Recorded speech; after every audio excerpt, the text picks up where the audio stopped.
Hey, it's Clay, and this will be a video chart on ticker symbol OGEN. We will take a look at the 30-minute time frame. Real quick, what do I mean by 30-minute in case maybe you're new to charts? Instead of each one of these candlesticks here representing 1 day's worth of price action, which is what you would normally see, each one represents 30 minutes. So while this here may look like several days worth of time, it's actually just today's price action broken down into 30-minute time slices. I like to do this time frame. I think that's a good job of telling the quote-unquote story of the price, and then makes mapping out levels of support and resistance a bit easier to see.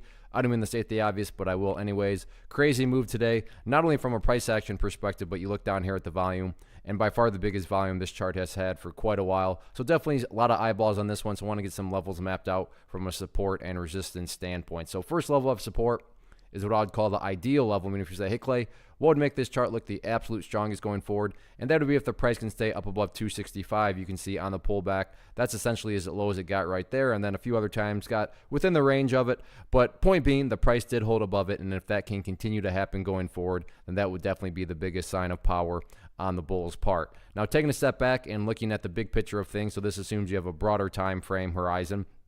But that is where the purple line comes into play, which is the 50-period simple moving average. Keyword being moving. As time goes by, that purple line is going to move itself higher and higher.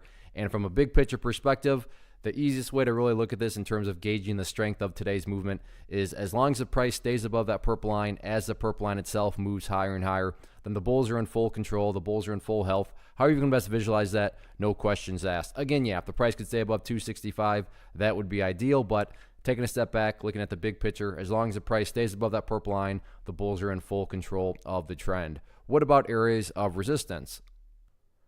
As it stands right now, the main one seems to be the top of this channel, give or take, but right up around $3 and $3.05, we'll call it.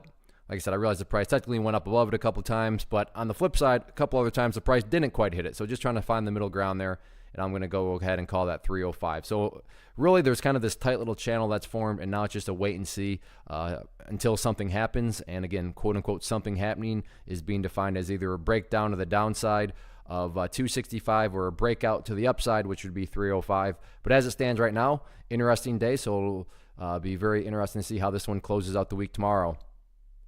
One of the biggest questions that I get is, hey Clay, how do you find the stocks that you trade? So what I've done is put together a free resource guide where I talk about the tools that I use to locate stocks that I find interesting and think may have potential. So if that sounds like something that could add value to you as a trader, then click on the image that is up on the screen right now and I will email you the guide. The guide itself is very short and to the point, and best part, it's completely free. Thanks for watching the video. Let me know if you have any questions.